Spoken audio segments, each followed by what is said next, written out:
Okay, it's been a while. I hope you're doing well. So we're done with pipes. Actually, we're not yet done with pipes, but we still have topics in relation to pipes after we're done with open channels. That would be discussed in the latter part of our course. No? So let's discuss first chapter 6, uniform flow and open channels. Okay, uniform flow in open channel. So before we discussed about closed conduits, now we are going to discuss about open conduits. When we say open, that means the surface of the liquid, or usually we analyze water. No? The surface of water is exposed to the atmosphere. So sa pipes, walang surface yung liquid. And dito sa open channels, meron siyang surface. Okay? And it is exposed to the atmosphere. Okay? So in this chapter, we're going to discuss uniform flow in open channels. So we're going to discuss later on the definition of uniform flow, although I think we have defined this before, but we'll try to review the definition again mamaya. Uniform flow in open channels. So that the next chapter would be non-uniform flow. So for this time, we're going to assume that the flow is uniform, which is most of the time the case. When we design open channels, we assume that the flow is uniform. Okay, so open channels. So ano yung mga definition ng open channel? In general, the term open channel is used to define all natural streams and artificial canals having surfaces, as I've mentioned a while ago, surfaces exposed to the pressure of the atmosphere. Okay, natural streams and artificial canals. So ano yung mga natural streams? Three main types of open channels. We have natural streams or rivers. Okay, and artificial canals or flumes. Ano yung mga artificial canals? We have irrigation canals. What else? Yung mga drainage channels natin. Gutter is also an example of an open channel. Okay. And next would be sewers, tunnels, and pipelines not flowing full. Sewers not flowing full. Sewers, if I think we don't have sewer line dito sa atin sa Ilocos Norte. Yung sewers would be yung parang may common na septic tank in certain city or community. Meron silang common na septic tank where the septic area I should say where all the sludge to be mga wastewater would be going, no? And treated before the water is treated water is released to the environment or a certain river or stream, natural river or stream, no? Tunnels and pipelines not flowing full, no? So ito yung natural streams, and we have artificial, ito yung artificial channels. Okay, so let's say, why do we discuss this subject? Okay, bakit ba kailangan itong subject na to? Kasi included yan sa curriculum natin. Hindi naman. This topic is very important when we design drainage channels for a certain catchment area. Kapag umulan, of course, may ulan, and then pwedeng magkaroon ng baha. Now, we need to design properly yung drainage channels natin to contain yung baha, no? Para ma-drain yung baha. And usually, ang ginagamit natin para ma-drain yung baha is we construct drainage channels, no? Usual one. Yung meron tayo dito sa community, drainage channels. Okay, usually rectangular. Pag cast in place, yan, usually rectangular yung design, yung shape niya. But sometimes PCCP ang ginagamit natin. PCCP is Portland Cement Concrete Culvert Pipe. Haba na. Portland cement concrete culvert pipe. So PCCP, yung circular yung cross section. Usually those pipes doesn't flow full kapag nagkaroon ng flooding. Hindi sila napupuno usually. So those are considered open channels, and that's the reason why we are going to discuss this topic so that we have a basic understanding how to design drainage systems, irrigation systems, artificial channels later on. And this is also a very important topic when we try to analyze the flow in rivers or natural rivers or streams. Okay. So, and this would be applied. It's a basic knowledge that we need to know when we want to study or enroll in advanced studies in relation to water resources engineering. So we should have this basic understanding of uh, flow in open channels, no, para pag gusto mong mag-advance studies later on sa water resources, so we should have a basic understanding of these things. Okay. So we need to study this so that we can apply this later on in our designs in water systems, drainage systems, channels, irrigation systems, and so on. Any application of this topic. Okay, so that's the reason why we study it. Okay, so examples of open channels, usually in cross-section na ginagamit natin is rectangular. Ito yung mga cross-section natin. Rectangular yan yung common na kino-construct natin. So pag cast in place, usually rectangular. Pero kapag prefabricated siya, usually mahirap kasi i-cast in place itong circular. So usually these circle cross-sections are prefabricated, ini-install na lang dun sa site. Ito naman, so cast in place ito usually. And we also have a trapezoidal. Usually yung mga irrigation channels natin are trapezoidal. And sometimes triangular din. And parang semi-circular ito. Pero it's quite difficult to construct a semi-circular channel.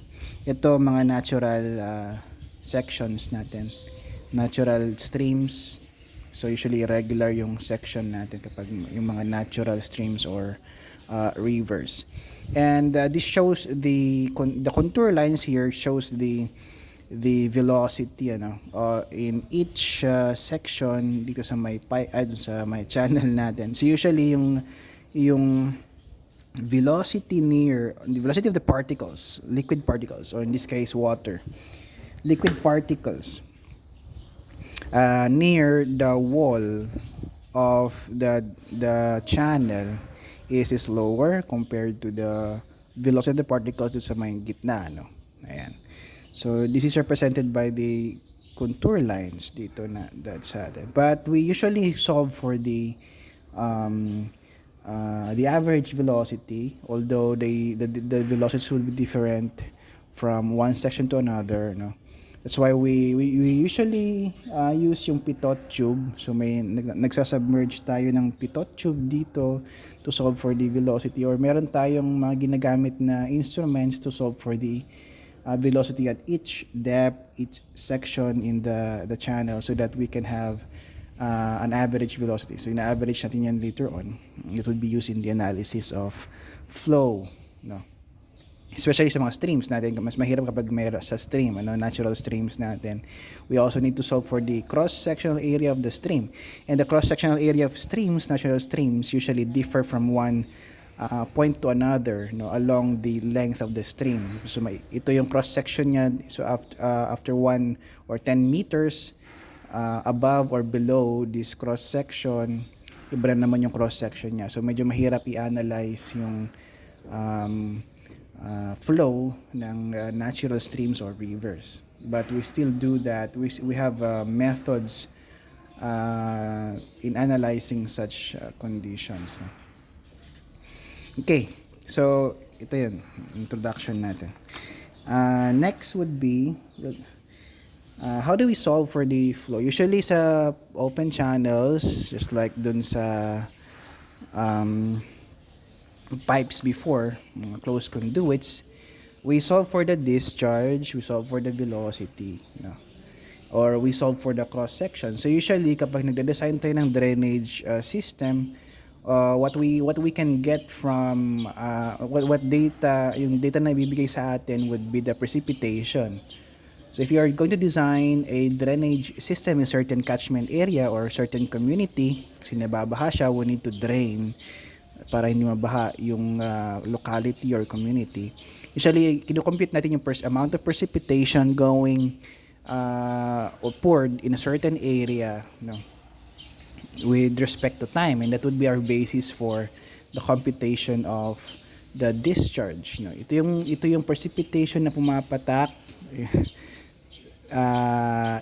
sa isang lugar in a certain amount of time. So let's say for example 1 hour. Ito yung may pinakamalakas. If you're going to consider the pinakamalakas in terms of intensity, then that would be our basis for the size of the drainage system, may it be rectangular, circular, basta yung size niya. So yun yung basis natin to design. So gano'n dapat kalaki, ano yung circular ba or rectangular. So it would be up to you na designer later on, no?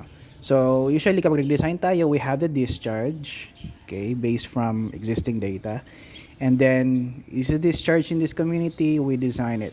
Okay, ganun din sa irrigation system. Ito yung farm area, so ito yung kailangan ng farm within the day. So we are going to compute for the discharge again, and then the needed discharge, no, kailangan na tubig ng isang farm area, and nakadepende yan usually sa crops, no. Kapag palay, medyo maraming tubig ang kailangan, no. Kapag ibang crop naman, mas konti or depende sa crop yun. So ito yung kailangan na discharge, so I need this amount of discharge in this particular area in this particular day, so we can compute for the discharge, and then later on design the shape, the size of the open channel. Okay, so yeah, that's usually the case. And many other open channels, so usually ganun yung ginagawa natin. Okay, so we're still going to use the energy equation we have discussed before in analyzing open channel problems. So as suggested by, how do you pronounce this? I will no longer read it. I might mispronounce it. I'm sorry. The specific energy, E is a useful parameter in channel flow. So the energy, for example, we have a channel.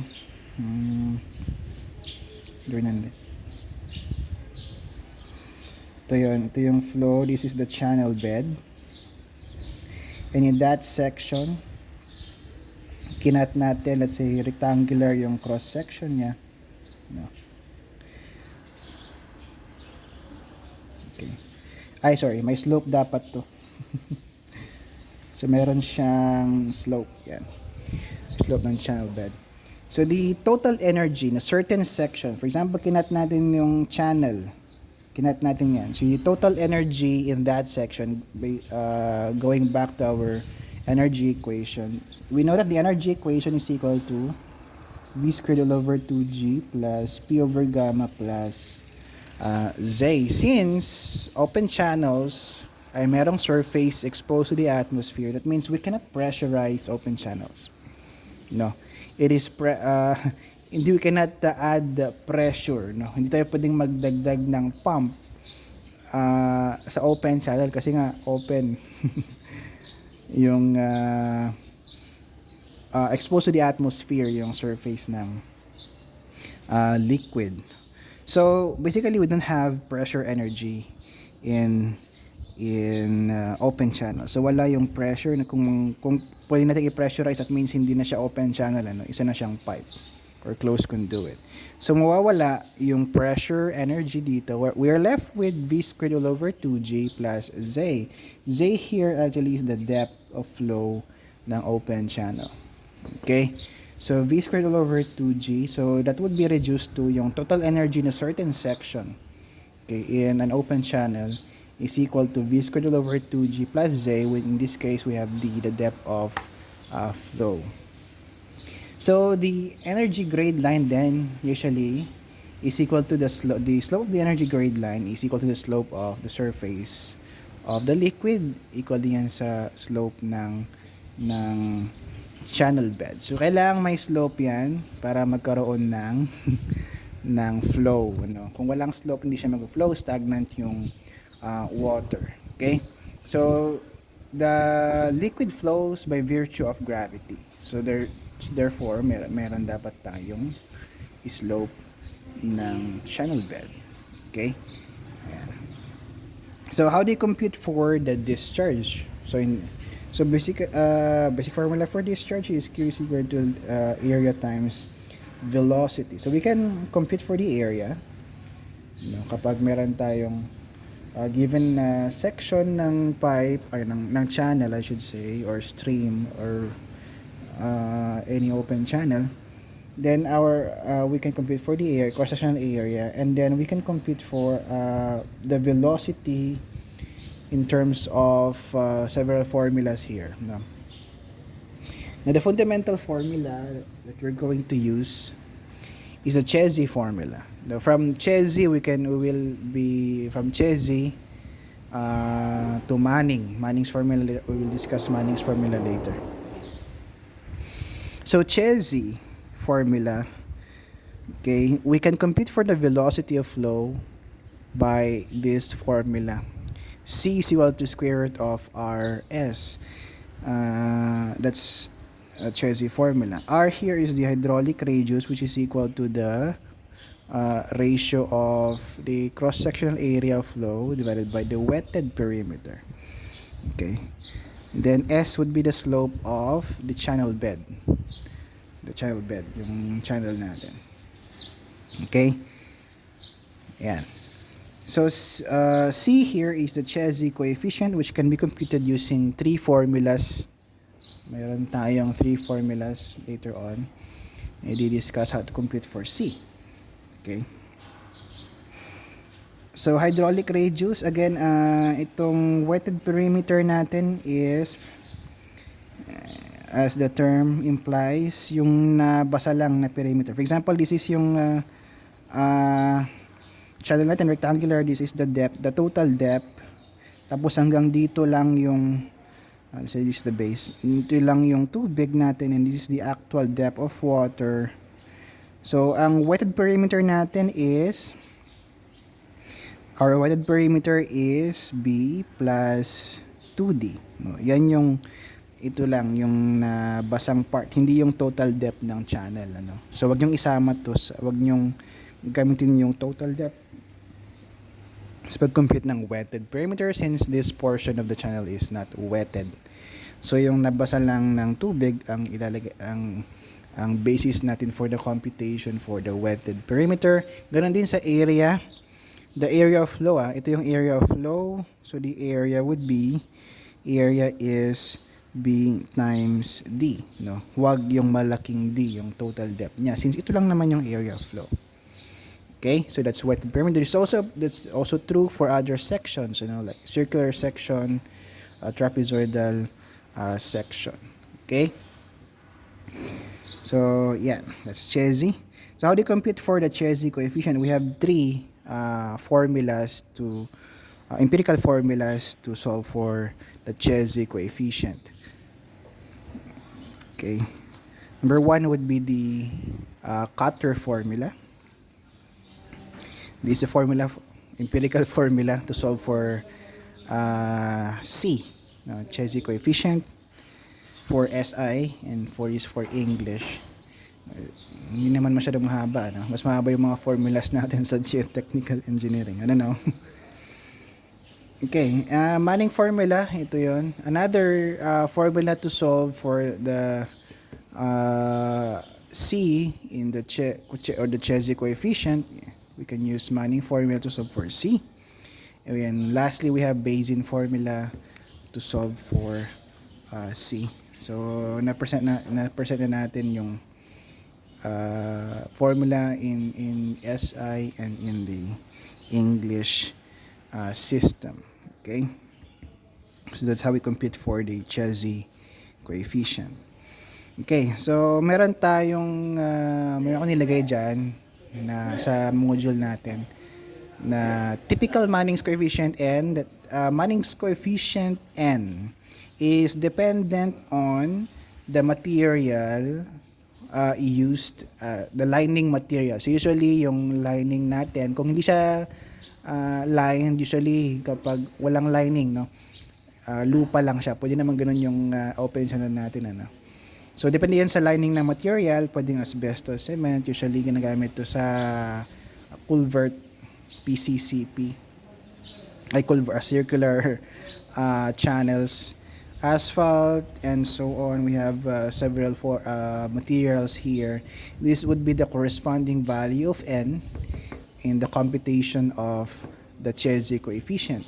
Now, this is also true when we use, there's actually a separate formula for Manning, computation ng velocity and discharge using Manning's formula. So aside from Chezy, although the Chezy, the Manning's formula is actually based from the Chezy formula. But we usually use yung Manning's formula in the computation of velocity and discharge in open channel. So ito yun. That's why ito yung may pinakamaraming pag-aaral, no? No. So these were the value of n were computed using series of experiments, no? Ayan. Meron din dito. And this is for basin coefficient in the computation of C. Ito. Yung cutter, wala. It's yung cutter, ganun din pala, sorry. Naka-base din yun sa N. Sorry.